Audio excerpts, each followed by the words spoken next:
تو محمد الرسول اللہ والذین معہ، ان سے محبت ہے، ان کے ساتھ عقیدت ہے، ان کی عظمت دلوں میں ہے، ان کے ساتھ ایک دلی محبت کا رشتہ ہے، تو آپ ان میں سے ہیں، ورنہ پھر آپ ان میں سے ہوں گے جن کے دل جل رہے تھے۔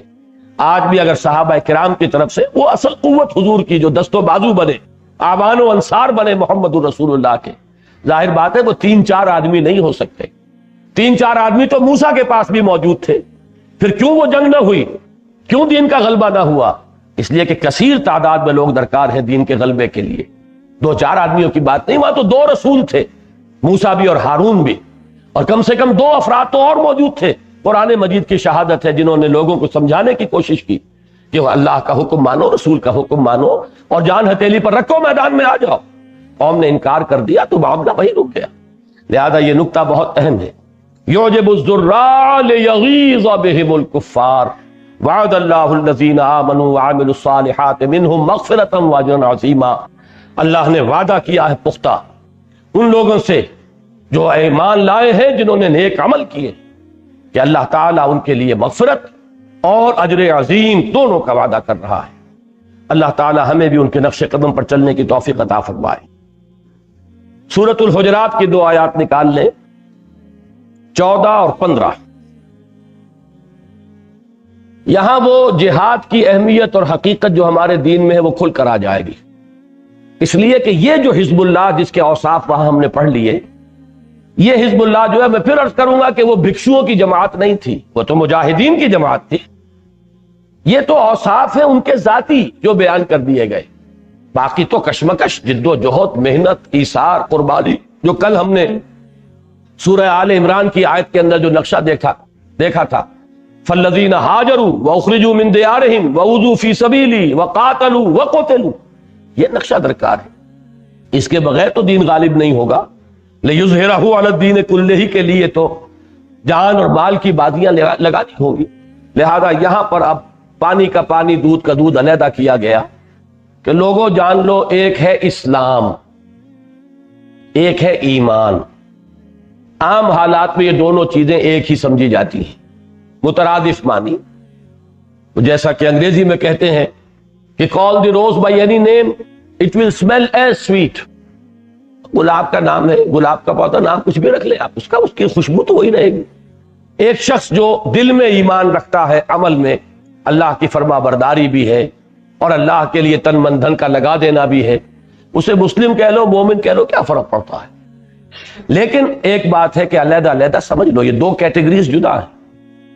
ایک شخص وہ ہے جو کہتا ہے اشہد ان لا الہ الا اللہ واشہد ان محمد رسول اللہ، ہم مسلمان تو اسے اسی وقت مان لیں گے، بشرطے کہ ہمیں کچھ اور معلوم نہ ہو۔ اگر یہ معلوم ہو کہ یہ شخص رسول کو تو مان رہا ہے لیکن رسول کی ختم نبوت کو نہیں مان رہا، تو ہم مسلمان نہیں مانیں گے۔ اگر یہ معلوم ہو جائے کہ یہ شخص اللہ کو تو مانتا ہے لیکن اللہ کے علی کل شیء قدیر ہونے کو نہیں مانتا، تو بھی مسلمان نہیں مانیں گے۔ اللہ کی صفات اور رسالت کے ساتھ جو بھی متضمنات ہیں وہ ماننے پڑیں گے۔ اور اگر یہ معلوم ہو کہ بدبخت وہ یہ کہے کہ میں نے تو اللہ کو مانا تھا، رسول کو مانا تھا، میں نے آخرت کو کب مانا تھا، تو جب معلوم ہوگا کہ آخرت کا منکر ہے، کافر ہو جائے۔ لیکن کچھ اور معلوم نہیں، ہمیں کچھ اور معلوم نہیں۔ عین حالت جنگ میں ایک شخص جو ہے جو کلمہ پڑھ دیتا اشہد ان لا الہ الا اللہ واشہد ان محمد رسول اللہ، he will have to be accepted as a Muslim، اسے ساری پروٹیکشن جو اسلام کی ہے وہ حاصل ہو جائے گی۔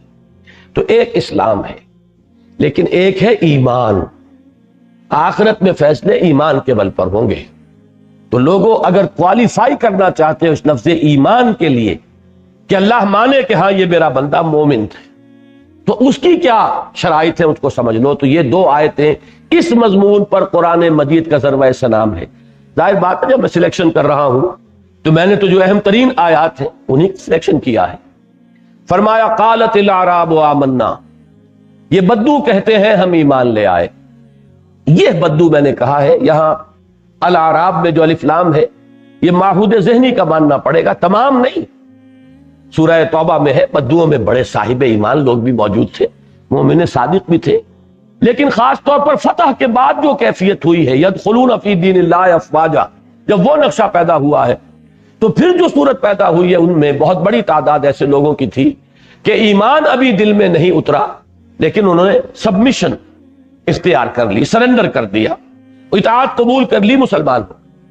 تو یہ بدو کہتے ہیں ہم ایمان لے آئے. قل لم تؤمنوا، کہہ دیجئے تم ہرگز ایمان نہیں لائے ہو.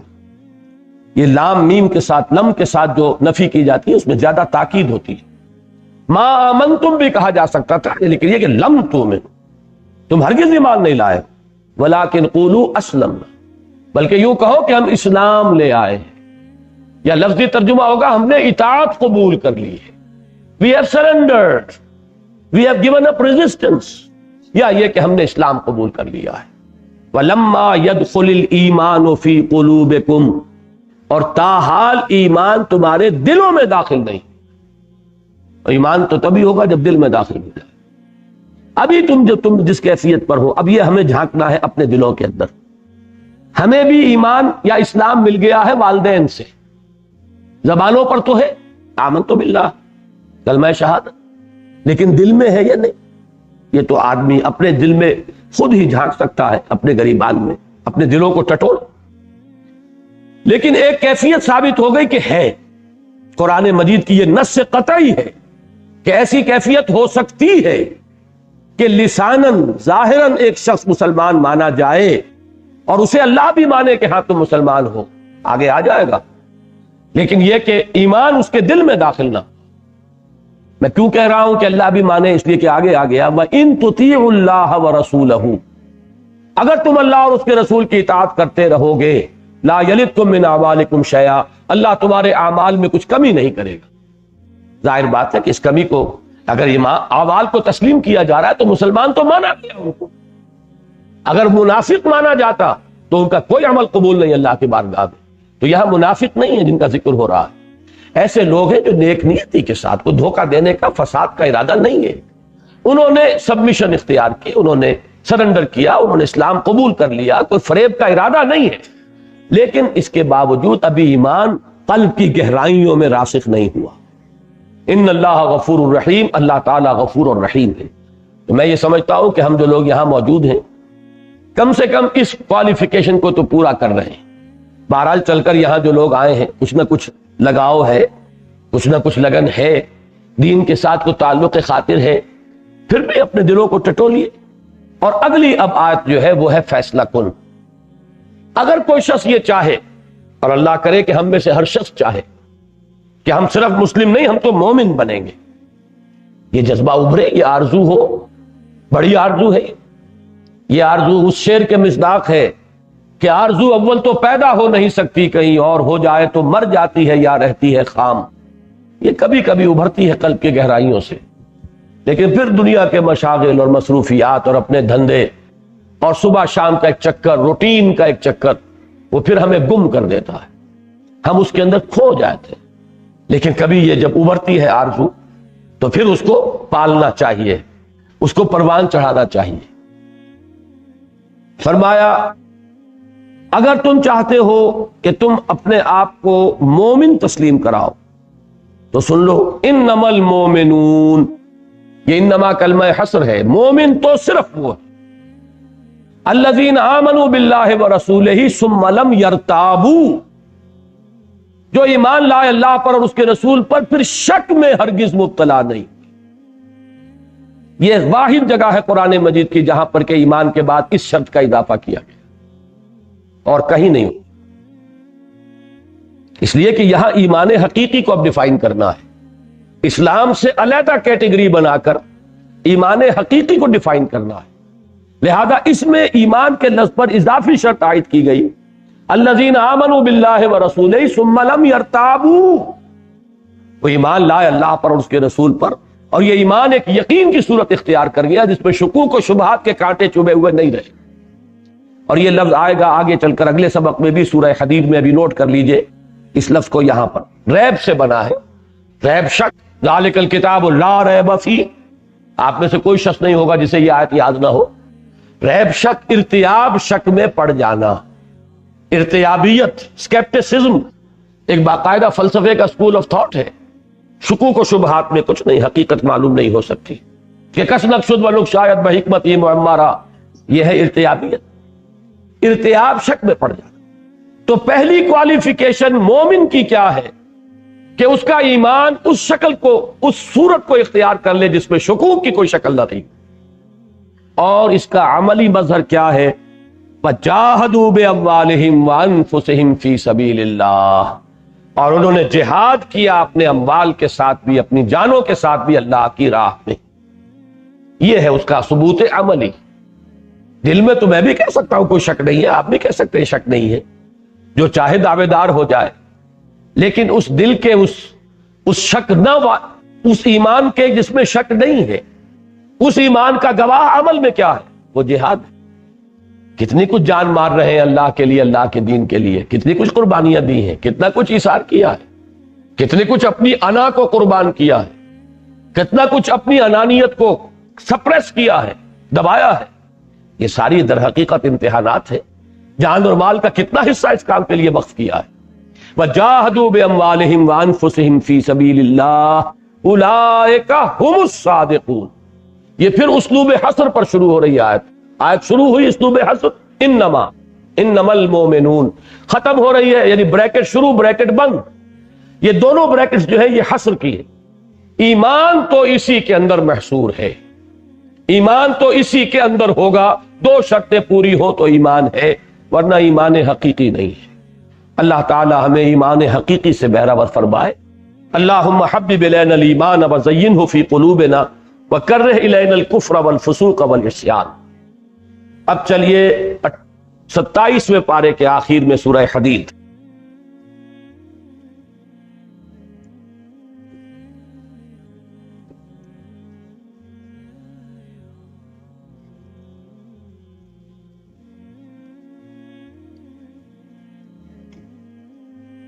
ساتویں آیت سے.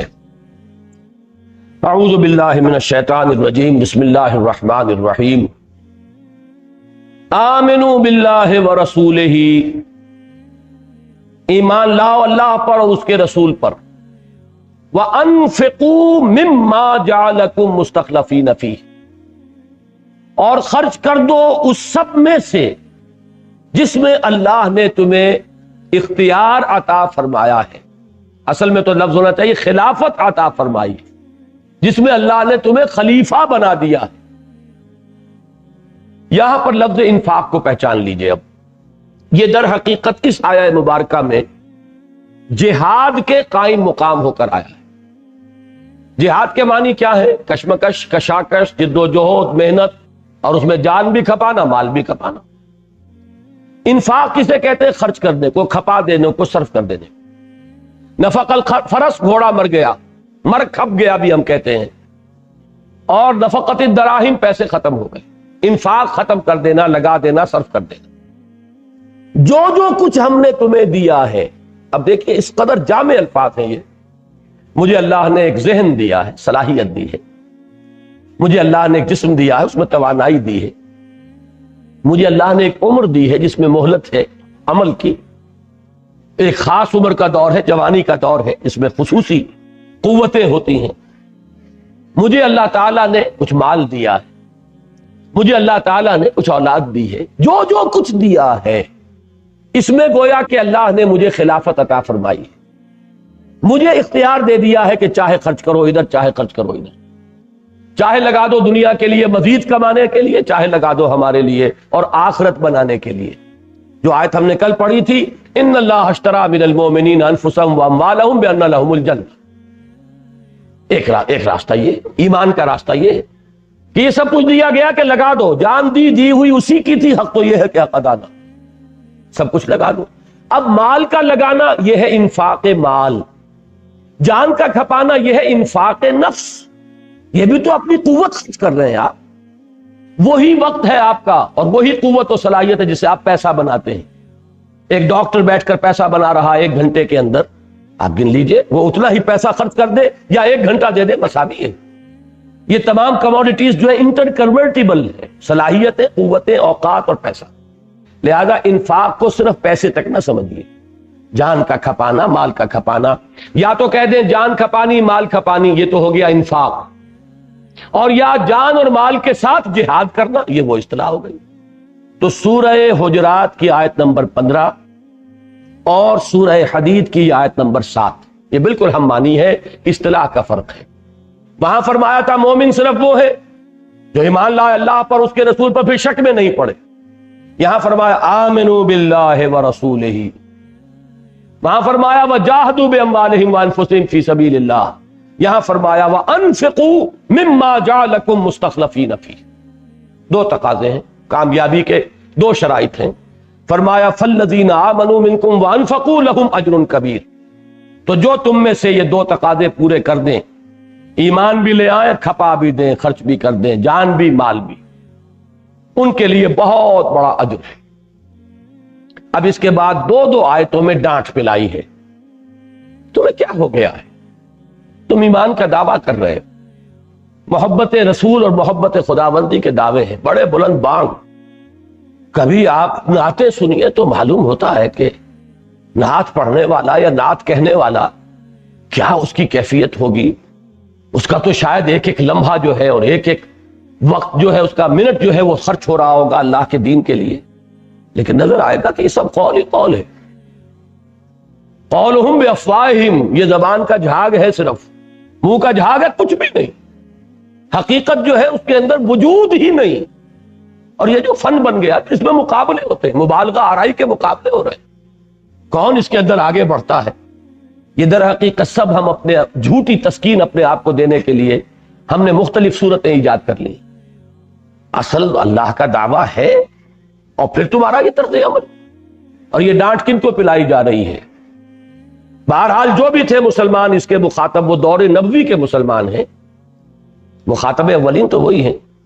اگرچہ یہ صحیح ہے کہ ابو بکر اس کے مخاطب نہیں ہے، عمر مخاطب نہیں ہے، عثمان نہیں ہے، علی نہیں ہے، طلحہ نہیں ہے، زبیر نہیں ہے، لیکن کچھ لوگ تو تھے نا جن کے جوش جہاد میں کچھ کمی محسوس ہو رہی تھی، جن کے جذبہ انفاق کے اندر کچھ کمی کا احساس ہو رہا تھا، جس پر یہ ڈانٹ پلائی گئی۔ بہرحال کچھ لوگ تھے، اور ان میں سے ایک ایک شخص ہمارے اس وقت کے حال سے 1000 گنا بہتر، اللہ یہ کہ منافق ہی اس کو چھوڑ دیجئے، ورنہ یہ کہ جو بھی ہے اس کو ہمارے تو ضعیف سے ضعیف ایمان والے والا جو ہوگا اس وقت کا شخص، وہ ہمارے اعلیٰ سے اعلیٰ ایمان والے سے کتنا اونچا ہے، ان سے کہا جا رہا ہے۔ تو اب اپنے اوپر ذرا قیاس کر لیجئے، کتاب دیگراں چہ رسد، ہمارا معاملہ کیا ہوگا؟ وَمَا لَكُمْ لَا تُؤْمِنُونَ بِاللَّهِ، تمہیں کیا ہو گیا ہے، اللہ پر ایمان کیوں نہیں رکھتے؟ وَالرَّسُولُ يَدْعُوكُمْ لِتُؤْمِنُوا بِرَبِّكُمْ، حالانکہ رسول تمہیں بلا رہے ہیں، پکار رہے ہیں کہ ایمان رکھو، اعتماد کرو، توکل کرو اپنے رب پر۔ وَقَدْ أَخَذَ مِيثَاقَكُمْ إِن كُنتُم مُؤْمِنِينَ، اور اگر تم حقیقتاً مومن ہو تو اللہ تم سے عہد لے چکا، اور اقرار تو ہو چکا، یہ جان تمہاری ہے ہی نہیں، یہ مال تمہارا ہے ہی نہیں۔ ان اللہ اشترى من المؤمنین انفسهم واموالهم بان لهم الجنہ، اگر تم مومن ہو تو سوچو کہ تم تو دے چکے، گویا کہ تم تو ہاتھ دھو چکے اپنے آپ سے اور واش کر چکے اپنے ہینڈز، اپنے ہاتھ جو ہے تم نے گویا کہ یہاں پر توڑوا دیے، دے چکے ہو اللہ کو قول و قرار اگر تم مومن۔ اس کے بعد رہنمائی بھی کر دی کہ اگر کہیں ایمان کی کوئی کمزوری محسوس ہو رہی ہے تو کدھر رجوع کریں، کہاں جائیں، کہاں سے وہ ایمان کے استحکام اور ایمان کی تقویت کا سامان فراہم کریں، یہ جن سے نایاب کس دکان سے ملتی ہے اس کی بھی نشاندہی کروا دی۔ هو الذی ينزل على عبده آیات بینات لیخرجکم من الظلمات الى النور، وہی ہے پروردگار تمہارا لارڈ، تمہارا مالک، تمہارا رب، جو نازل فرما رہا ہے اپنے بندے پر صلی اللہ علیہ وسلم یہ آیات بینات، یہ روشن آیات قرآن مجید کی، تاکہ نکالے تمہیں اندھیروں سے روشنی کی طرف۔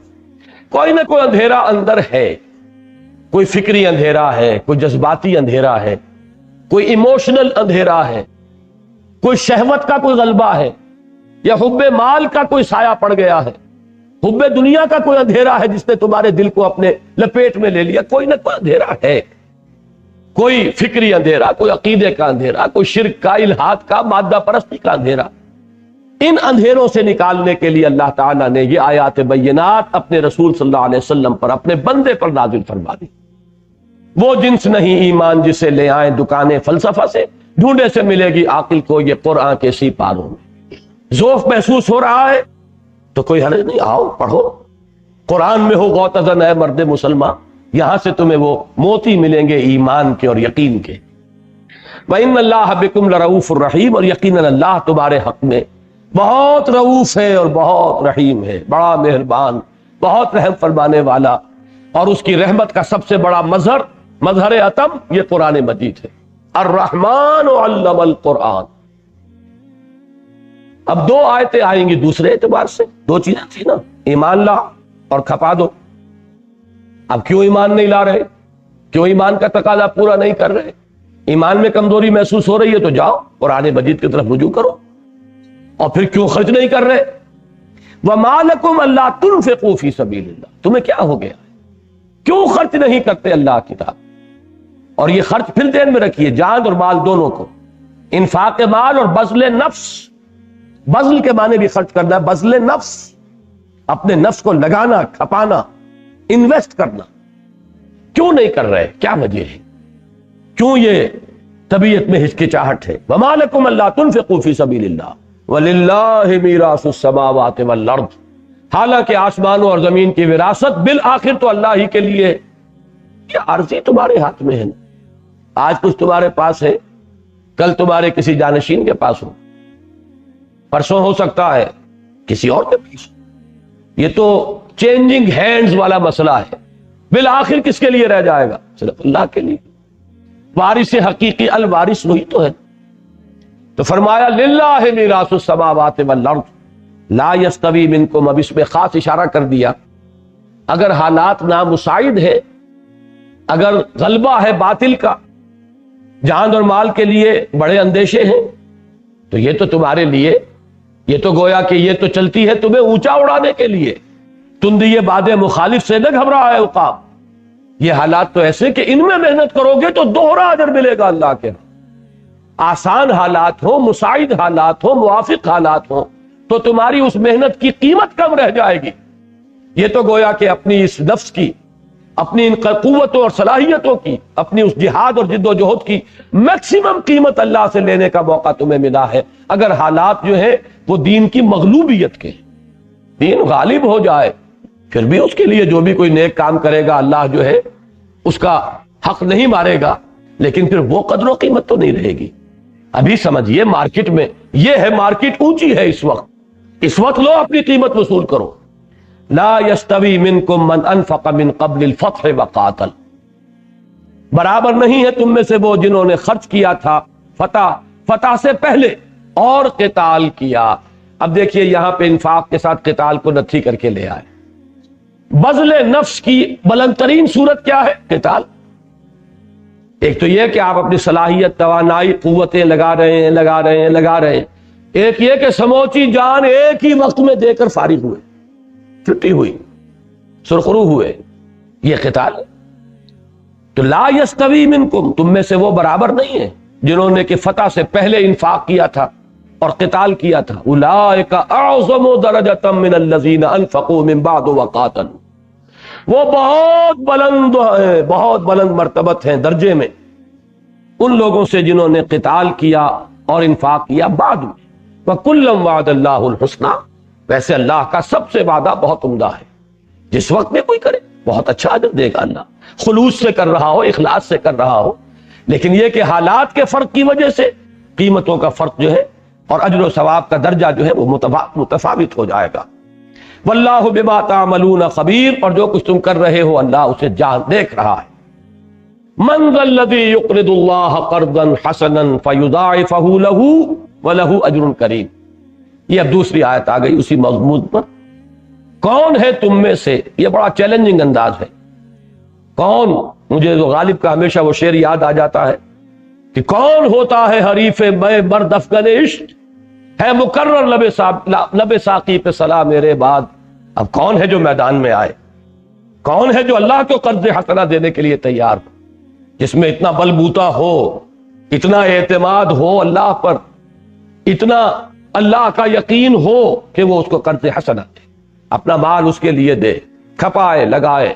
من ذا الذی یقرض اللہ قرضا حسنا فیضاعفہ لہ، تو اللہ اس کو بڑھاتا رہے، دگنا کرے اس کے لیے، وَلَهُ أَجْرٌ کریم، اور اس کے لیے ہے بہت باعزت اجر۔ یوم تری المؤمنین والمؤمنات، اس اجر کریم کے ظاہر ہونے کا وقت کون سا ہوگا؟ یہ یوم جو ہے یہ منصوب ہے ظرفیت کی بنیاد پر. کب ملے گا یہ اجر؟ جب تم دیکھو گے اس دن، جس دن کے تم دیکھو گے مومن مردوں اور مومن عورتوں کو، یسعی نورہم بین ایدیہم و بایمانہم، ان کا نور دوڑتا ہوا ہوگا ان کے سامنے اور داہنی طرف. یہ میدان حشر کا کوئی مرحلہ ہے جسے ہم پل صراط سے تعبیر کرتے ہیں، اور یہ نقشہ سورہ حدید میں بھی ہے، یہ نقشہ پھر سورہ تحریم میں بھی آتا ہے جو اس سلسلے کی آخری صورت ہے. مدنی صورتیں یہ 10 آئی ہیں، پہلی یہ ہے اور 10ویں ہے سورہ تحریم، اس میں بھی ہے. یوم لا یخزی اللہ النبی والذین آمنوا معہ نورہم یسعی بین ایدیہم و بایمانہم. اس کا جو بھی مطلب سمجھ میں آیا ہے وہ میں عرض کر رہا ہوں. ویسے تو یہ آیات متشابہات میں سے ہے، اس وقت کا نقشہ ہم اس وقت سمجھ نہیں سکتے، لیکن محسوس ہوتا ہے کہ یہ ایمان حقیقی جو ہے اس کا محل یہ قلب ہے. اس قلب سے وہ روشنی پھوٹے گی قیامت کے دن، وہ نور. اور اعمال صالحہ کا کمانے والا یہ داہنا ہاتھ ہے. جو بھی نیک اعمال کمائے ہیں اس کی کوئی نیکی ہے جو ہمارے اندر جذب ہو رہی ہے، ہمارے باطن میں اس وقت وہ ظاہر نہیں ہو رہی، قیامت میں ظاہر ہو جائے. ایمان نور ہے، جیسا کہ ہم نے کل پڑھا اللہ نور السماوات والارض مثل نورہ کمشکاۃ فیہا مصباح. وہ نور ہے لیکن اس وقت وہ نور ظاہر نہیں ہو رہا. قیامت میں اس وقت اس مرحلے پر ایسا ہوگا کہ جن کے پاس وہ ایمان ہے ان کا نور آگے کی طرف، اور جو اعمال صالحہ ہیں ان کا نور داہنی طرف، آگے آگے. اور یہ پل صراط کا کوئی مرحلہ ہے جسے ہم پل صراط کہتے ہیں، جس پر سے گزارا جائے گا تمام ان لوگوں کو جو دنیا میں مسلمان شمار ہوتے تھے، جن میں گڑبڑ تھے، مومن صادق بھی اور منافق بھی ملے جلے تھے دنیا میں. یہاں اب چھلنی لگانی ہے کہ مومن صادق جو ہے وہ نکل جائے، اور جو وہ منافق ہیں ٹھوکریں کھا کر گرے اور جہنم کے اندر ان کا جو ہے وہ انجام. یہ نقشہ ہے جس دن کہ تم دیکھو گے مومن مردوں اور مومن عورتوں کو دوڑتا ہوا ہوگا ان کا نور ان کے آگے اور ان کے داہنی طرف.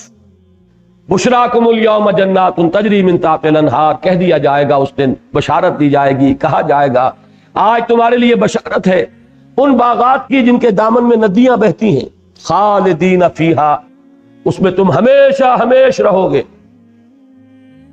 ذالک ھو الفوز العظیم، یہی ہے بہت بڑی کامیابی.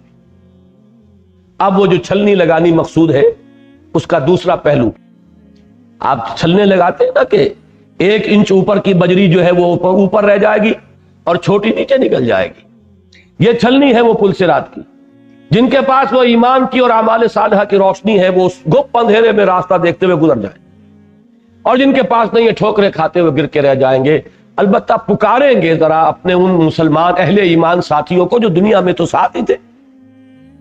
یوم یقول المنافقون والمنافقات للذین آمنوا انظرونا نقتبس من نورکم، جس دن کے کہیں گے منافق مرد اور منافق عورتیں اہل ایمان سے، ذرا مہلت دو، ذرا رکو، ہم بھی تمہاری روشنی سے استفادہ کر لیں. یہ نقشہ بالکل ذہن میں لے آئیے. اندھیری رات ہو اور کسی پگڈنڈی پر سے آپ کو گزرنا ہے، اور کسی کے پاس ٹارچ ہے یا لالٹین ہے، وہ تیزی سے بڑھتا جا رہا ہے، تو دوسرے کہیں گے بھائی ذرا ٹھہرو میاں، یہ روشنی جو ہے اس سے ہمیں بھی راستہ دیکھنا ہے، کہاں بھاگے جا رہے ہو، تو اس لیے ذرا آہستہ چلو کہ ہم بھی ساتھ چلیں. بالکل وہ نقشہ ہے کہ تمہارے نور سے ہم بھی فائدہ اٹھائیں. ہم تو تہی دست ہیں، نہ ایمان تھا نہ انفاق تھا، نہ انفاق کی روشنی جو داہنی طرف ہوتی اور نہ وہ ایمان کے جو سامنے ہوتا. لہذا ذرا تم رکو تاکہ ہم تمہارے نور سے فائدہ اٹھائیں. نقتبس من نورکم قیل ارجعوا وراءکم فالتمسوا نورا، کہہ دیا جائے گا لوٹ جاؤ پیچھے کی طرف، پیچھے سے مراد دنیا، اور تلاش کرو نور، یعنی اگر ممکن ہے، اس لیے کہ یہ نور ایمان وہاں کمایا گیا ہے. تحصیل ایمان دنیا میں کی گئی تھی، یہاں نہیں. یہ نور وہاں کسب کیا گیا تھا، انفاق وہاں کیا گیا تھا، وہاں سے نور ملا ہے. اگر ہے کوئی امکان تو لوٹ جاؤ پیچھے، دنیا میں واپس جاؤ، پھر قربانیاں پیش کرو، پھر ذرا انفاق اور ایمان کے ذرا مظاہرے ہیں وہ کرو، تو پھر یہ کہ نور مل جائے گا. یہاں نور نہیں ملتا. فضرب بینہم بسور لہ باب، اسی اسنا میں ان کے مابین ایک فصیل حائل کر دی جائے گی جس میں ایک دروازہ ہوگا. اس فصیل کے اندر باطنہ فیہ الرحمہ، اس میں رحمت خداوندی کا نزول شروع ہو جائے گا. وظاہرہ من قبلہ العذاب، اور اس کے باہر کی طرف سامنے عذاب الہی کا نزول. یہ جہنم کی شکل اختیار کرے گی، وہ جنت کی صورت اختیار کرے گی. ینادونہم الم نکم معکم، یہ ہے کانٹے کی آیت. کاش کہ آج اس آیت کو آپ سمجھ کر اٹھے. نفاق درجہ بدرجہ کیسے بڑھتا ہے اور ایمان پر کیسے اس کا ڈاکہ پڑتا ہے، اس کو یہاں سمجھ لیجیے. ینادونہم الم نکم معکم، تو پکار کر کہیں گے کیا ہم تمہارے ساتھ نہ تھے؟ دنیا میں تو عبداللہ ابن ابی کندھے سے کندھا ملا کر کھڑا ہوتا تھا ابو بکر صدیق سے رضی اللہ تعالیٰ عنہ، صف اول میں حاضر ہوتا تھا، چودھری تھا بڑا، کھڑا ہو کر کہا کرتا تھا جمعے کے روز یا کبھی خطبہ حضور کو دینا ہوتا تھا، لوگوں ان کی بات توجہ سے سنو، یہ اللہ کے رسول ہے، اپنی چودراہٹ کے مظاہرے کے لیے. تو دنیا میں تو ساتھ تھے، گڑبڑ تھے. الم نکم معکم، کیا ہم تمہارے ساتھ نہ تھے؟ قالوا بلا، اب وہ جواب دیں گے کیوں نہیں تھے تو ہمارے ساتھ. اب یہاں سے بات شروع ہوئی، وَلَٰكِنَّكُمْ فَتَنْتُمْ أَنفُسَكُمْ وَتَرَبَّصْتُمْ، مگر تم نے اپنے آپ کو فتنوں میں ڈالا اور تربص میں، گو مگو میں مبتلا ہو گئے. ان دو الفاظ کو سمجھنے کے لیے کل کی آیت سورہ توبہ کی 24ویں نمبر آیت جو کل ہم پڑھ چکے ہیں، قُلْ إِنْ كَانَ آبَاؤُكُمْ وَأَبْنَاؤُكُمْ وَإِخْوَانُكُمْ وَأَزْوَاجُكُمْ وَعَشِيرَتُكُمْ وَأَمْوَالٌ اقْتَرَفْتُمُوهَا وَتِجَارَةٌ تَخْشَوْنَ كَسَادَهَا وَمَسَاكِنُ تَرْضَوْنَهَا أَحَبَّ إِلَيْكُم مِّنَ اللَّهِ وَرَسُولِهِ وَجِهَادٍ فِي سَبِيلِهِ فَتَرَبَّصُوا. میں نے کہا تھا تربص کے لفظ کو نوٹ کیجئے، وہ تربص کا لفظ یہاں آ گیا. تم نے ان محبتوں میں اپنے آپ کو مبتلا کیا، ان محبتوں کو اللہ اور اللہ کے رسول اور اللہ کے راہ میں جہاد کی محبت سے بالا تر کر لیا. تم نے خود کیا. It was your own choice. It was your own free choice. تم نے اپنے ہاتھوں اپنے آپ کو ان فتنوں کے اندر ڈالا، جس کا نتیجہ کیا تھا؟ فتربصوا، جاؤ دفع ہو جاؤ، اب انتظار کرو. پھر تم انتظار میں گو بگو کی کیفیت، چلوں نہ چلوں، بڑھوں نہ بڑھوں، قدم بڑھاؤں یا نہ بڑھاؤں، کعبہ میرے پیچھے ہے، کلیسا میرے آگے، ایمان مجھے روکے ہے تو کھینچے ہے مجھے کفر. ایمان پکار رہا ہے میدان جنگ میں اور گھر کی ٹھنڈی چھاؤں جو ہے وہ مجھے کھینچ رہی ہے. بڑا پیارا شعر جگر نے کہا تھا کہ تپتی راہیں مجھ کو پکارے اور دامن پکڑے چھاؤں گھنیری. یہ چھاؤں نکلنے نہیں دے رہی. تم نے اپنے آپ کو ان فتنوں میں ڈالا اور تربص میں مبتلا ہو. تیسرا نتیجہ اس کا ورتبتم، پھر شکوک و شبہات نے ڈیرا لگایا.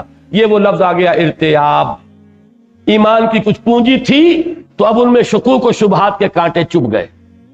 اس لیے کہ عمل سے ایمان بڑھتا ہے، بے عملی سے ایمان کے اندر ضعف اور کمی پیدا ہوتی چلی جائے گی. یہ دو چیزیں جو ہیں یہ لازم و ملزوم ہیں. ایمان ہوگا، عمل ہوگا، پھر یہ عمل ایمان کو تقویت دے گا. ایمان بڑھے گا پھر اور عمل ہوگا، وہ عمل مزید پھر مزید ایمان میں اضافہ کرے گا. یہ ایک سپائرل ہے.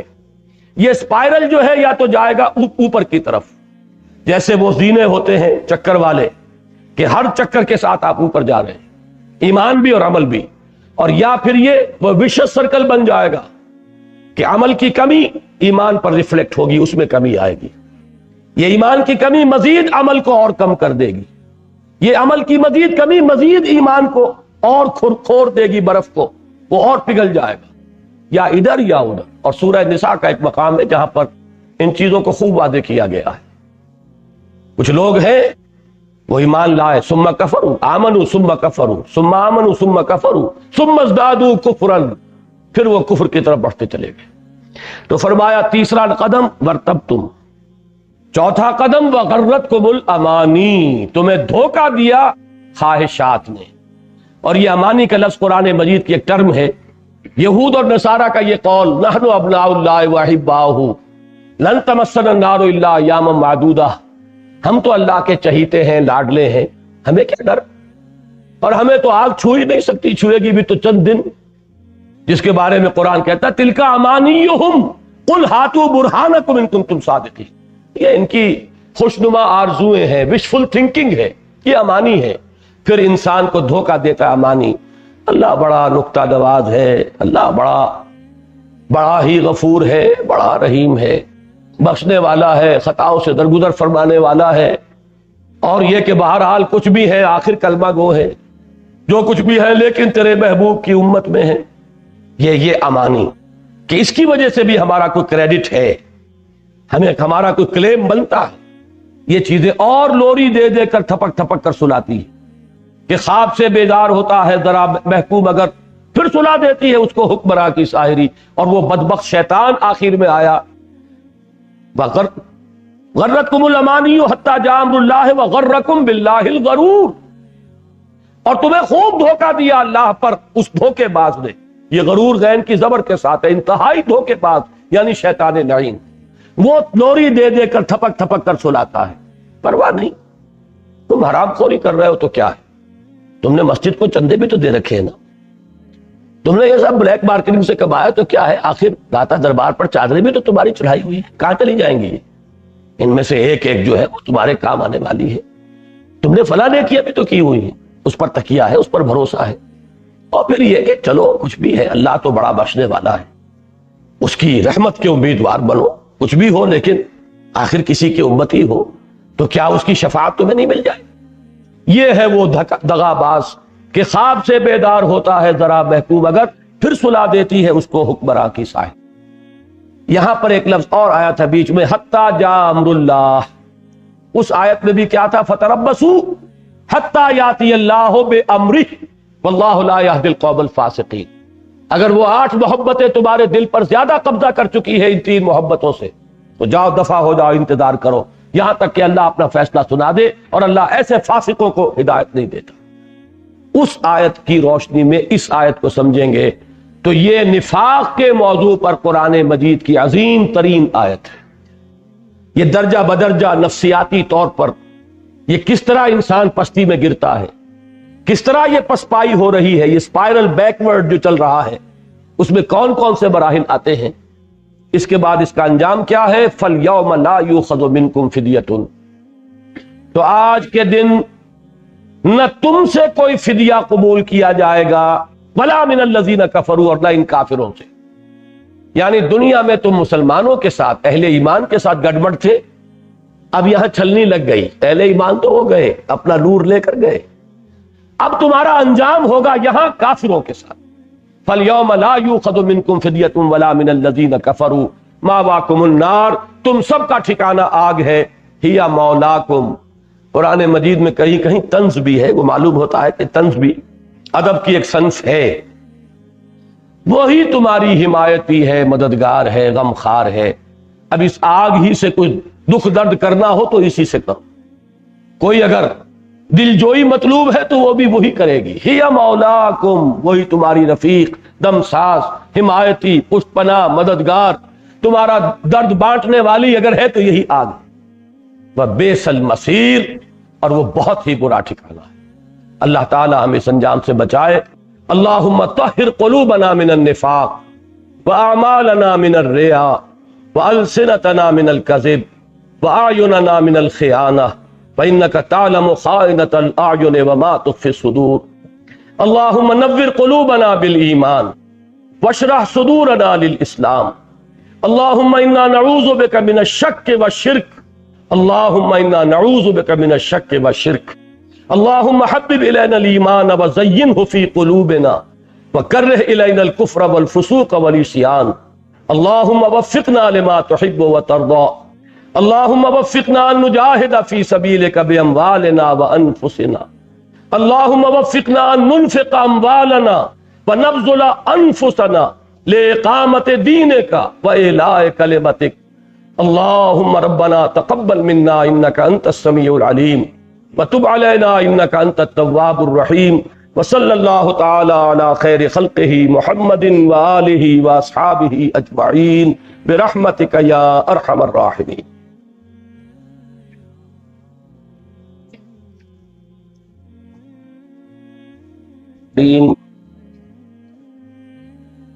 اب آئندہ 4 رکعتوں میں انشاءاللہ پہلی رکعت میں سورہ حدید ہی کی 3 آیات ہم پڑھیں گے، آیات نمبر 22، 23، 24 اور 25، گویا کہ 5 آیات، اور اس کے بعد بقیہ 3 رکعتوں میں پوری سورہ صف انشاءاللہ العزیز۔ تو پہلے سورہ حدید کی یہ 27ویں پارے کی آخری صورت ہے، اسی کی 9 آیات ہم پہلے پڑھ چکے ہیں، اب اسی کی 22ویں آیت. اعوذ باللہ من الشیطان الرجیم بسم اللہ الرحمن الرحیم. ما صاب من مصیبت فی الارض ولا فی انفسکم الا فی کتاب من قبل ان نبراها ان ذلک علی اللہ یسیر لکی لا تعصوا علی ما فاتکم ولا تفرحوا بما آتاکم واللہ لا يحب کل مختال فخور الذین یبخلون ویأمرون الناس بالبخل ومن يتول فإن اللہ هو الغنی الحمید. لقد ارسلنا رسلنا بالبينات وانزلنا معهم الكتاب والميزان ليقوم الناس بالقسط وانزلنا الحديد فيه بأس شديد ومنافع للناس وليعلم الله من ينصره ورسله بالغيب ان الله قوي عزيز. صدق الله العظيم. ہماری اب تک کی جو گفتگو چلی آ رہی ہے، جو سورہ حجرات کی آیت نمبر 15 کے حوالے سے 2 تقاضے. ایمان لاؤ جیسا کہ ایمان لانے کا حق ہے، جس میں شکوک و شبہات کے کانٹے چبھے ہوئے نہ ہوں. نمبر 2، جہاد کرو، اللہ کی راہ میں کھپاؤ اس میں اپنی جانیں بھی اور اپنے مال بھی. جو لوگ یہ 2 شرطیں پوری کریں وہی حقیقتاً مومن ہیں، وہی حقیقتاً سچے ہیں. اولئک هم الصادقون. سورہ حدید کے ابتدا میں آیا وہی 2 تقاضے، آمنوا باللہ ورسولہ وانفقوا مما جعلکم مستخلفین فیہ فالذین آمنوا منکم وانفقوا لہم اجر کبیر. اب یہ جو 4 آیات ہیں، ان میں سے پہلی 3 آیات میں تو انہی جو انفاق مال اور بذل نفس کے راستے کی جو رکاوٹیں ہیں، جو خطرات ہیں، جو خدشات ہیں، ان کی طرف اشارہ کیا گیا، ان کی حقیقت کھول کر دکھا دی گئی کہ ان سے خائف نہ ہو، یہ صرف تمہاری آزمائش کے لیے. اور آخری آیت جو ہے تیسرے رکوع کی آخری، وہ کلائمیکس ہے اس پوری بحث کا، اور قرآن مجید کی سب سے زیادہ انقلابی آیت ہے. انقلاب کے موضوع پر یہ قرآن مجید کا ذروہ سنام ہے، چوٹی. اس میں ہدف معین کیا گیا. ہدف کیا ہے؟ یہ انفاق مال اور بذل نفس کس مقصد کے لیے کرنا ہے؟ یہ جہاد بالمال بالنفس کس مقصد کے لیے درکار ہے؟ آخری منزل اس کی کیا ہے؟ اس کے ذرائع درمیانی تو ہوں گے، دعوت ہے، تبلیغ ہے، تنظیم ہے، تربیت ہے، تزکیہ ہے، لیکن یہ سب کس لیے؟ اس کی تعین، اس ہدف، دنیا کے اندر اس جد و جہد کا جو ہدف ہے، اس کی تعین اس آیہ مبارکہ سے ہوگی. دیکھیے، سب سے پہلے انسان ڈرتا ہے کوئی جسمانی تکالیف، کوئی جسمانی اذیتیں جو اس راہ میں آتی ہیں، کوئی جان و مال کا نقصان جو آدمی کو جھیلنا پڑتا ہے، جس کو کہ ہم نے کل آیت البر میں پڑھا تھا، وَالصَّابِرِينَ فِي الْبَأْسَاءِ وَالضَّرَّاءِ وَحِينَ الْبَأْسِ. پہلے تو اس کے ضمن میں فرمایا مَا صَابَ مِن مُّصِيبَةٍ إِلَّا بِإِذْنِ اللَّهِ فِي الْأَرْضِ وَلَا فِي أَنفُسِكُمْ إِلَّا فِي كِتَابٍ مِّن قَبْلِ أَن نَّبْرَأَهَا. نہیں پڑتی کوئی پڑھنے والی، کوئی مصیبت، کوئی تکلیف، کوئی آپ کے لیے ناگوار صورتحال، کوئی آپ کے لیے ناپسندیدہ صورت واقع نہیں ہو سکتی، نہ تمہاری جانوں میں نہ زمین میں. یعنی زمین میں بڑے پیمانے پر کوئی ابتلا، آزمائش، کوئی زلزلہ، کوئی سیلاب، کوئی قحط، اور تمہاری جانوں میں کوئی بیماری، کوئی تکلیف، کوئی اذیت، کوئی جو بھی حضرت بلال کے ساتھ ہو رہا تھا یا حضرت خباب کے ساتھ ہو رہا تھا، جو بھی کچھ ہوتا ہے، ما صاب من مصیبت فی الارض ولا فی انفسکم الا فی کتاب من قبل ان نبراها، مگر یہ کہ وہ موجود ہے ایک کتاب میں درج، اس سے پہلے کہ ہم اسے ظاہر کریں، اسے دنیا میں ہم اس کو پیدا کریں. یہ باری جو ہے اللہ کا نام ہے، الباری، الخالق البارئ المصور، یہ نبراہا اس سے بنا ہے. یعنی جو بھی واقعہ اس دنیا میں ظہور پذیر ہوتا ہے، علم خداوندی میں وہ ازل سے موجود ہے. یہ کتاب وہی ہے ام الکتاب، یہ علم خداوندی کی کتاب ہے جس میں ہر شے ازل سے موجود ہے، ابد تک کا تمام معاملہ ایک ایک شے، یہ علم خداوندی کی شے ہے. لہذا جو کچھ ہو رہا ہے وہ اللہ کے علم کے بغیر، اس کے اذن کے بغیر نہیں ہے۔ ان ذالک علی اللہ یسیر، یہ اللہ پر بہت آسان ہے، یعنی اللہ کے علم کا یہ احاطہ ہمارے لیے اس کا تصور محال ہے، لیکن اللہ کی شان کو سامنے رکھو تو اس کے لیے، اس کے تو شایان شان ہی یہ ہے کہ اس کا علم اتنا کامل ہو کہ عالم ما کان و ما یکون ہو، اور آنے واحد میں وہ علم موجود ہو۔ لِکَیْ لَا تَأْسَوْا عَلَىٰ مَا فَاتَکُمْ، اب اس کا نتیجہ جو نکلنا چاہیے وہ کیا ہے؟ اس کو تو آدمی فوراً قبول کر لے گا کہ ہاں یہ تو ایمان کا تقاضا ہے، واقعتاً یہ تو بات درست ہے، صحیح ہے، لیکن نتیجہ کیا نکلنا چاہیے؟ تاکہ تم افسوس نہ کیا کرو اس پر جو تم سے چھوٹ جائے، جاتا رہے، فوت ہو جائے، موقع ہاتھ سے نکل گیا، کوئی اور شے آپ کے ہاتھ سے جاتی رہی، کوئی عزیز فوت ہو گیا، کوئی آپ کا مال جو ہے جاتا رہا، اس کا نقصان ہو گیا۔ مہاجرین کو بیٹھے ہوئے خبریں آتی تھی مدینے کے اندر کہ آج ہمارے گھر بار لوٹ لیے گئے، وہ سارے گھر کا سامان جو ہے وہ اس کو جمع کر کے اور اس کو اب راس المال بنایا گیا اس قافلے کے لیے جو ابو سفیان لے کر جا رہے تھے، اور جسی کے سلسلے میں پھر غزوہ بدر واقع ہوا ہے۔ خبریں سن رہے ہیں، میری دنیا لٹ رہی تھی اور میں خاموش تھا۔ یہ سب در حقیقت نتیجہ کس کا ہے؟ کہ جو کچھ ہو رہا ہے میرے رب کے اذن کے بغیر تو نہیں ہو رہا، اور اگر یہ میرے رب کی طرف سے ہے تو ہر چے ساقی ما ریخت عین الطاف است، نہ شود نصیب دشمن کے شود ہلاک تیغت، سرے دوستا سلامت کے تو خنجر آسمائی۔ جب میرے رب کی طرف سے ہے تو سرے تسلیم خم۔ لِکَیْ لَا تَأْسَوْا عَلَىٰ مَا فَاتَکُمْ وَلَا تَفْرَحُوا بِمَا آتَاکُمْ، اور جو اللہ تمہیں دے دے اس پر اطراء نہ کرو، اس لیے کہ جیسا کہ سورۃ الفجر میں حافظ صاحب نے بھی ترجمے کے دوران وضاحت کی تھی، یہ دونوں حالتیں امتحان کی ہیں، ابتلا کی ہیں، آزمائش کی ہیں۔ اگر کچھ دیا ہے تو یہ عزت نہیں ہے، یہ بھی ایک امتحان ہے۔ وہاں بھی جس نے کہا کہ ربی اکرمن، اس نے دھوکہ کھایا۔ کہیں تنگی آ گئی، تکلیف آ گئی تو یہ ذلت نہیں ہے۔ جس نے کہا ربی اہانن، اس نے دھوکہ کھایا۔ یہ دونوں صورتیں ابتلا کی ہیں، آزمائش کے ہیں، تمہیں جانچا جا رہا ہے، پرکھا جا رہا ہے۔ لِکَیْ لَا تَأْسَوْا عَلَىٰ مَا فَاتَکُمْ وَلَا تَفْرَحُوا بِمَا آتَاکُمْ وَاللَّهُ لَا يُحِبُّ كُلَّ مُخْتَالٍ فَخُورٍ، اور اللہ کو بالکل پسند نہیں ہے وہ لوگ کہ جو شیخی خورے، اترانے والے، فخر کرنے والے ہیں۔ اب یہ جو ذہنیت ہے، جو شیخی بھگارنے والی ذہنیت، اترانے والے مال دنیا پر، ظاہر ہے وہ مال کو سینت کر رکھیں گے۔ جب وہی ان کے لیے بنیاد ہے عزت کی تو اس کو وہ خرچ نہیں کریں گے، اس کو جمع کریں گے۔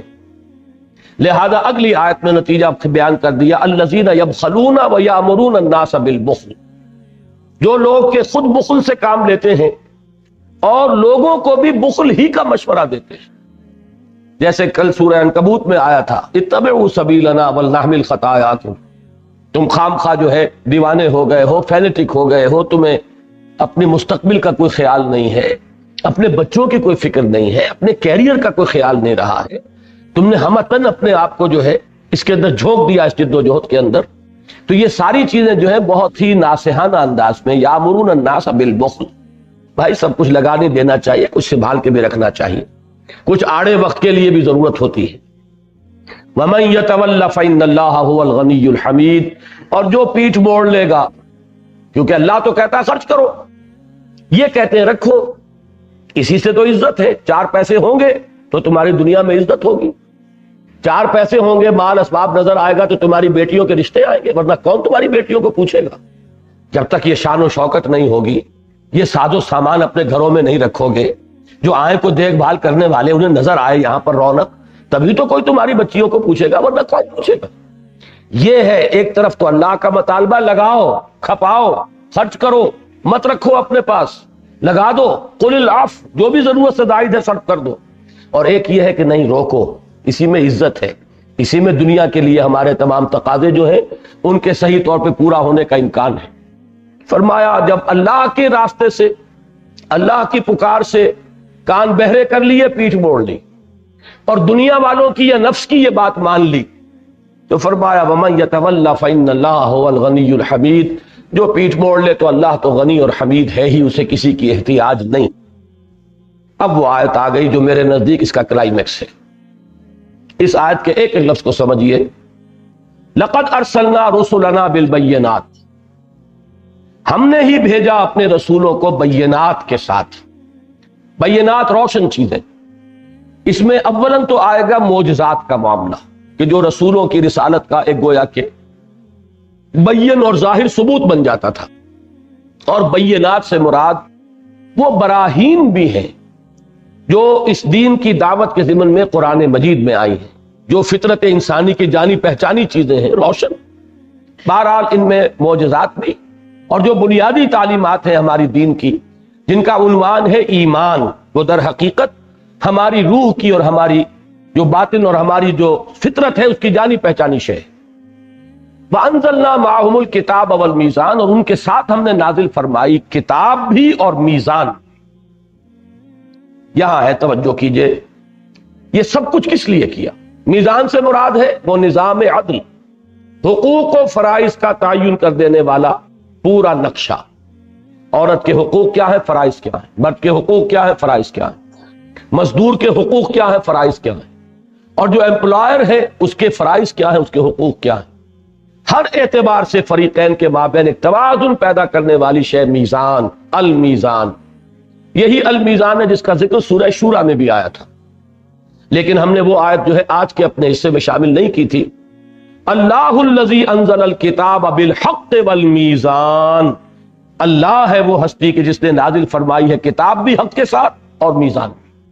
یہ کتاب اور میزان بریکٹ ہو کر قرآن مجید میں انہی دو صورتوں میں آئی ہیں، سورہ شورى اور یہ سورہ حدید.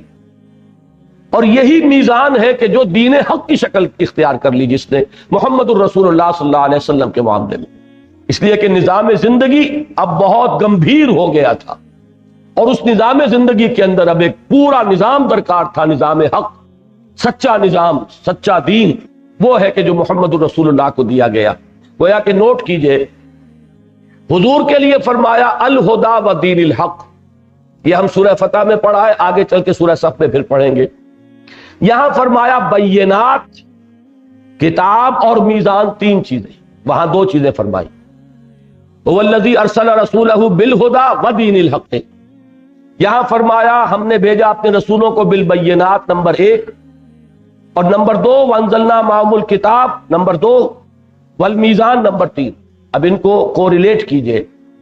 چونکہ حضور کا سب سے بڑا معجزہ بھی قرآن ہے، لہذا بینات اور کتاب مل کر الہدا بن گئے ہیں قرآن مجید.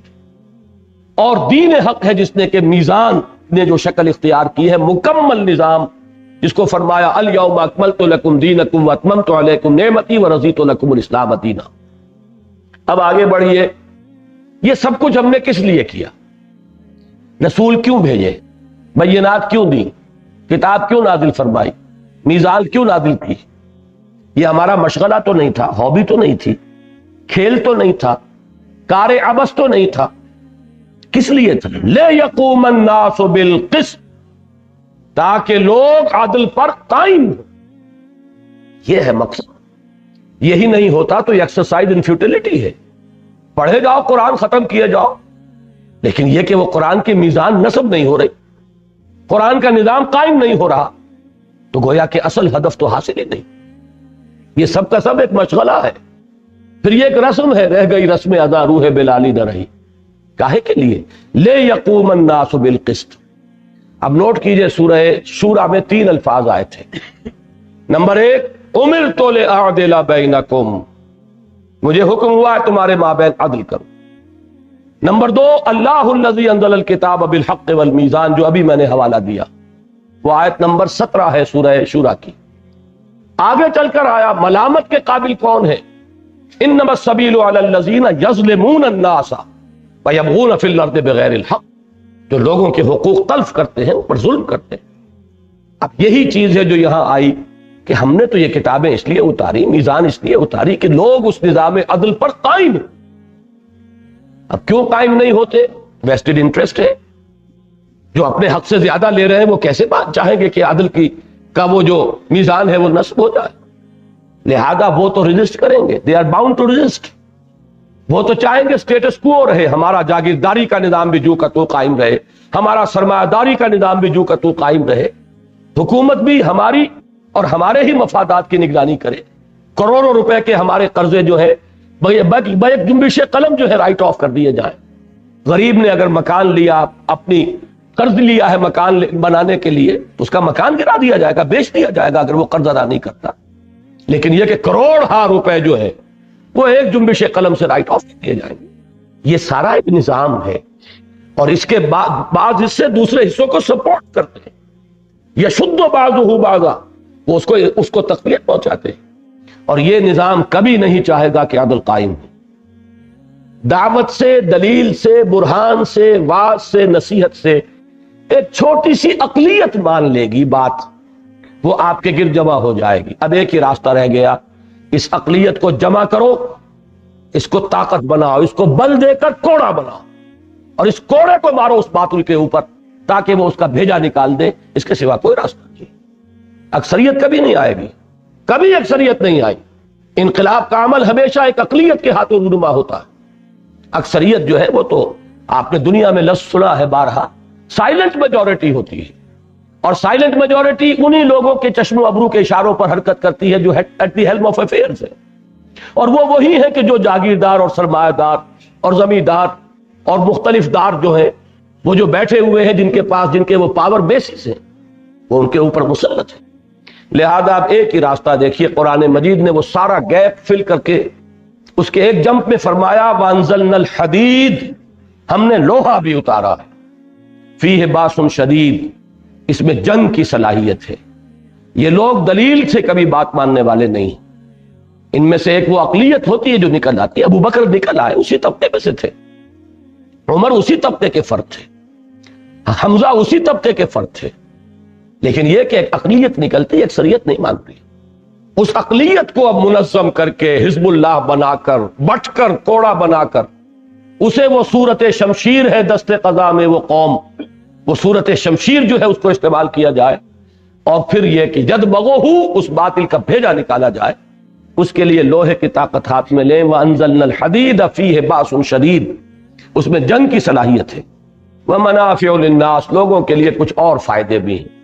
میں کہا کرتا ہوں کبھی کبھی وہ چمٹا اور پھکنی اور توا اور پرات بھی اس سے بن جاتی تھی، اب تو ان میں سے کافی چیزیں ایلیمینیٹ ہوتی جا رہی ہیں ہمارے باورچی خانے کے، وہ پورا نظام جو نیا آ رہا ہے، پھکنی کا تو کہیں اب تصور رہا ہی نہیں غریب کا، چمٹا بھی شاید ہی کہیں رہ گیا ہو۔ بہرحال یہ چیزیں بھی تھیں جو بن جاتی تھی، لیکن اصل مقصد کیا ہے؟ وَلِيَعْلَمَ اللَّهُ مَن يَنصُرُهُ وَرُسُلَهُ بِالْغَيْبِ، اور تاکہ اللہ دیکھ لے کہ کون ہے اس کے وفادار بندے جو مدد کرتے ہیں اس کی بھی اور اس کے رسولوں کی بھی، غیب میں ہونے کے باوجود یا بن دیکھے۔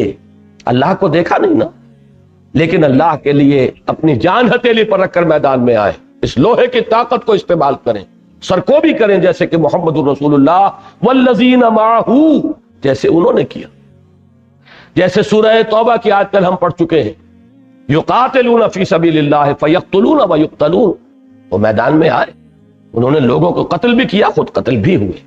ان اللہ قوی عزیز، یقیناً اللہ تعالیٰ خود قوی ہے، خود عزیز ہے، چاہے تو آنے واحد میں یہ باطل کے نظام کو بلیا بیچ کر دے، لیکن پھر کیسے معلوم ہوگا کہ اس کے وفادار بندے کون سے ہیں؟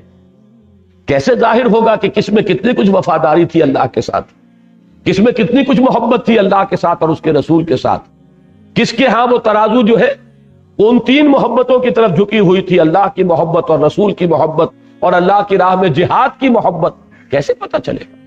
یہ سب آزمائش ہے، اللہ دیکھ رہا ہے اس کے وفادار بندے اور اس کے وہ بے وفا بندے، وہ صرف دودھ پینے والے مجنو کہ جو نام لینے کے لیے تو بڑے محب رسول بھی ہیں اور محب خدا بھی ہیں، لیکن اس کے لیے کوئی قربانی دینے کو تیار نہیں، یہ اس کے لیے چھلنی لگا دی گئی ہے۔ اب آئیے سورہ صف، سورہ صف کے بارے میں یہ بات جان لیجئے کہ یہ در حقیقت اسی ایک آیہ مبارکہ کی شرح ہے۔ یہ آیت نمبر 25 جو سورہ حدید کی ہے اس کی شرح ہے۔ یہی وجہ ہے کہ یہ آیت بھی ختم ہوگی نصرت خدا اور نصرت رسول کے ذکر پر۔ کون ہے میرا مددگار اللہ کی راہ میں، بنو اللہ کے مددگار، جیسے یہ آیت ختم ہوئی تھی وَلِيَعْلَمَ اللَّهُ مَن يَنصُرُهُ وَرُسُلَهُ بِالْغَيْبِ، اللہ دیکھنا چاہتا ہے کون ہے اس کے وہ بندے جو لوہے کی طاقت کو ہاتھ میں لے کر اس کی اور اس کے رسولوں کی مدد کے لیے میدان میں آ جاتے ہیں۔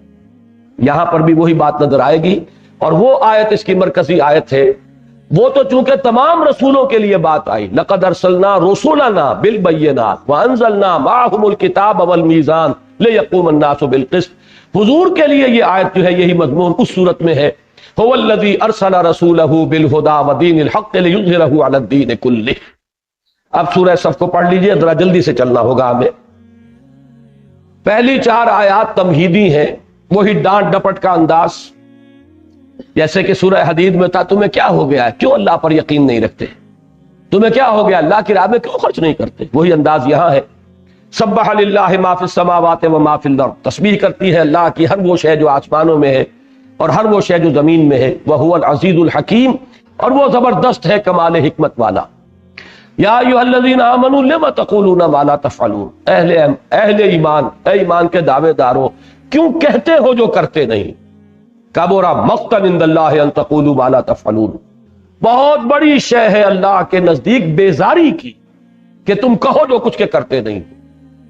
اور چوتھی آیت میں بات کھول کے رکھ دی، جو میں نے کہا تھا کہ جو اس کوچے میں قدم رکھے سنبھل کر رکھے، سوچ سمجھ کر رکھے، جس کو ہو جانو دل عزیز اس کی گلی میں جائے کیوں، اور بیٹھے کہیں اپنے پاس، یہاں آنا ہے تو جان لو ان اللہ یحب الذین یقاتلون فی سبیلہ صفا کانہم بنیان مرصوص، اللہ کو تو محبت اپنے ان بندوں سے ہے جو جنگ کرتے ہیں اس کی راہ میں۔ اب یہاں جہاد نہیں، قتال کا لفظ آ گیا، جہاد تو وسیع اصطلاح ہے، دعوت و تبلیغ میں بھی محنت صرف ہو رہی ہے تو جہاد ہے، تصنیف و تالیف میں ہو رہی ہے تو جہاد ہے، قلم سے جہاد، زبان سے جہاد، اپنے نفس سے جہاد، یہ سب جہاد ہے۔ قتال معین لفظ ہے، یہاں لفظ قتال آیا ہے، اللہ کو تو محبت اپنے ان بندوں سے ہے جو اس کی راہ میں جنگ کرتے ہیں صف باندھ کر، گویا کہ سیسا پلائی ہوئی دیوار ہیں، یہ محاورہ ہے، باقی صحیح ترجمہ وہی ہے کہ جو کیا تھا حافظ صاحب نے، ایسی عمارت جو جس کے اجزاء بڑے پیبست ہوں، جڑے ہوئے ہوں، کہیں رکھنا نہ ہو، کہیں دراز نظر نہ آ رہی ہو، کوئی دراڑ نہ ہو، وہ عمارت بنیان مرصوص۔ لیکن یہ کہ اس کا محاورہ جو ہے جیسے سیسا پلائی ہوئی دیوار، صفیں جو باندھی جائیں گی تو در حقیقت وہ دیوار سے زیادہ مشابہت پیدا ہوتی ہے۔ اس کے بعد کی 4 آیات میں تاریخ بنی اسرائیل کے 3 ادوار کا ذکر ہے کہ مسلمانوں تم سے پہلے یہ تھے اس مقام پر جس پر آج تم آئے ہو، یہ بنی اسرائیل، یہ تھے اللہ کے نمائندے، اللہ کی کتابوں کے حامل، نبوت ان کے ہاں رہی، رسالت ان کے ہاں رہی، انہوں نے جب قول و عمل میں تضاد روا رکھا اور ایمان کے تقاضوں کو ادا نہ کیا تو اللہ نے راندہ درگاہ کر دیا، اب انہیں ہٹا کر اللہ نے تمہیں یہ منصب عطا فرمایا۔ پہلا دور حضرت موسیٰ کے ساتھ ان کا طرز عمل، وَإِذْ قَالَ مُوسَىٰ لِقَوْمِهِ يَا قَوْمِ لِمَ تُؤْذُونَنِي وَقَدْ تَعْلَمُونَ أَنِّي رَسُولُ اللَّهِ إِلَيْكُمْ، اور یاد کرو جب کہ کہا تھا موسیٰ نے اپنی قوم سے، اے میری قوم کے لوگوں کیوں مجھے تکلیف دے رہے ہو، درا حال ہے کہ تم جانتے ہو کہ میں اللہ کا رسول ہوں تمہاری طرف۔ فَلَمَّا زَاغُوا أَزَاغَ اللَّهُ قُلُوبَهُمْ، جب وہ ٹیڑھے ہو گئے تو اللہ نے ان کے دلوں کو بھی ٹیڑھا کر دیا۔ وَاللَّهُ لَا يَهْدِي الْقَوْمَ الْفَاسِقِينَ، اللہ ایسے فاسقوں کو زبردستی ہدایت نہیں دیتا۔ دوسرا دور وَإِذْ قَالَ عِيسَى ابْنُ مَرْيَمَ يَا بَنِي إِسْرَائِيل، اور یاد کرو جب کہ کہا عیسیٰ ابن مریم نے، 1300 برس کا فصل ہے اس میں موسیٰ اور عیسیٰ کے درمیان علیہ الصلوۃ والسلام، 1300 برس کے بعد پھر آخری رسول آ رہے ہیں امت بنی اسرائیل کے۔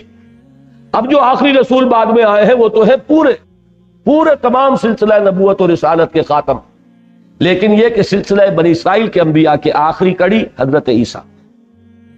اور یاد کرو جب کہ کہا تھا عیسیٰ ابن مریم نے، اے بنی اسرائیل میں اللہ کا رسول ہوں تمہاری طرف، تصدیق کرتے ہوئے آیا ہوں اس کی جو میرے سامنے موجود ہے تورات میں سے، مصدقا لما بین یدی من التوراۃ ومبشرا برسول یاتی من بعد اسمہ احمد، اور بشارت دیتے ہوئے آیا ہوں ایک رسول کی جو میرے بعد آنے والے ہیں صلی اللہ علیہ وسلم، جن کا نام نامی ہے احمد مجتبی صلی اللہ علیہ وسلم۔ فلما جاءہم بالبینات قالوا ھذا سحر مبین، جب وہ آئے ان کے پاس واضح تعلیمات بلکہ واضح معجزوں کے ساتھ، اس سے بڑے معجزے تو اور کسی رسول کو ملے ہی نہیں، وہ تو صرف حضور کو ملا ہے بڑا معجزہ، لیکن یہ معجزہ مانوی ہے، حسی نہیں ہے، آنکھوں سے دیکھا جانے والا نہیں ہے، یہ تو دل کی آنکھ سے دیکھو، اس کو ذہن سے سمجھو، لیکن دل کی یہ سر کی آنکھوں سے دیکھنے والے معجزات میں عظیم ترین وہ تھے جو حضرت عیسیٰ کو دیے گئے۔ لیکن قوم کا رد عمل کیا تھا؟ علماء بنی اسرائیل نے کہا یہ جادو ہے، اور جادو جو ہے وہ کفر ہے، لہذا یہ شخص مرتد ہے، واجب القتل ہے، اسے سولی دے دی جائے۔ ایک مسلمان قوم کا ضمیر اتنا بگڑ جاتا ہے، یا خمیر اتنا بگڑ جاتا ہے۔ اب اس کے بعد تیسرا دور ہے محمد الرسول اللہ صلی اللہ علیہ وسلم۔ اب وہی ہے کہ جن کے بارے میں حضور کو تو یہ خیال تھا غالباً کہ یہ تو فوراً تصدیق کر دے، یہ تو سب چیزوں سے واقف ہے، قرآن مجید ان کی تصدیق کرتے ہوئے آ رہا ہے، موسیٰ کی، عیسیٰ کی، ابراہیم کی، یوسف کی، اسحاق کی اور یعقوب کی، سب کی تصدیق، ہارون کی، سب کا ذکر۔ لیکن یہ ہے کہ ان کا طرز عمل کیا رہا؟ وَمَنْ أَظْلَمُ مِمَّنِ افْتَرَىٰ عَلَى اللَّهِ الْكَذِبَ وَهُوَ يُدْعَىٰ إِلَى الْإِسْلَامِ۔ اس شخص سے بڑھ کر ظالم اور کون ہوگا جو اللہ پر جھوٹ گڑے، تہمت باندھے اور اس کو ڈرا لے کہ اسے بلایا جا رہا ہو اسلام کی طرف۔ محمد الرسول اللہ دعوت دے رہے اسلام کی طرف۔ وَاللَّهُ لَا يَهْدِي الْقَوْمَ الظَّالِمِينَ، اللہ ایسے ظالموں کو زبردستی ہدایت نہیں دیتا۔ ان کا طرز عمل اب کیا تھا؟ یریدون لیطفئوا نور اللہ بافواہہم، وہ چاہتے ہیں کہ اللہ کے نور کو اپنی منہ کی پھونکوں سے بجھا دیں۔ اس میں ایک طنز ہے، طنز یہ ہے کہ یہود کی طرف سے کبھی بھی کھلے میدان میں مقابلے کی نوبت نہیں آئی، بزدل تھے، کھلے میدان میں نہیں آئے، سازشیں کرتے تھے، پٹیاں پڑھاتے تھے لوگوں کو، اپنی تقریروں سے اور اپنی گفتگو سے لوگوں کو آمادہ کرتے تھے کہ آؤ چڑھائی کرو، لیکن خود کبھی نہیں آئے کھلے میدان میں۔ یہ گویا کہ ان پر طنز کیا جا رہا ہے کہ یہ صرف منہ کے جھاگ اس سے چاہ رہے ہیں، یہ منہ کے پھاگ سے چاہتے ہیں کہ یہ نور خداوندی کو بجھا دیں، ان میں اتنی جرت نہیں ہے کہ میدان میں آئے۔ یہ سورہ حشر میں بڑے کھول کر بیان کیا گیا ہے کہ یہ کبھی بھی مقابلہ نہیں کر سکیں گے مسلمانوں تمہارا، الا فی قرى محصنۃ او من وراء جدر، کہیں فصیلوں کے پیچھے اور قلعہ بند ہو کر، تو شاید جیسے عورتوں بھی پتھراؤ کر دیتی ہیں چھتوں کے اوپر چڑھ کر، اس سے زائد کبھی میدان میں آ کے مقابلہ نہیں کر سکے۔ یہیں سے لیا ہے علامہ اقبال نے، مولانا ظفر علی خان نے اپنے اس شعر کا جو آئیڈیا ہے کہ نور خدا ہے کفر کی حرکت پہ خندہ زن، پھونکوں سے یہ چراغ بجھایا نہ جائے گا۔ یریدون لیطفئوا نور اللہ بافواہہم واللہ متم نورہ ولو کرہ الکافرون، اللہ تو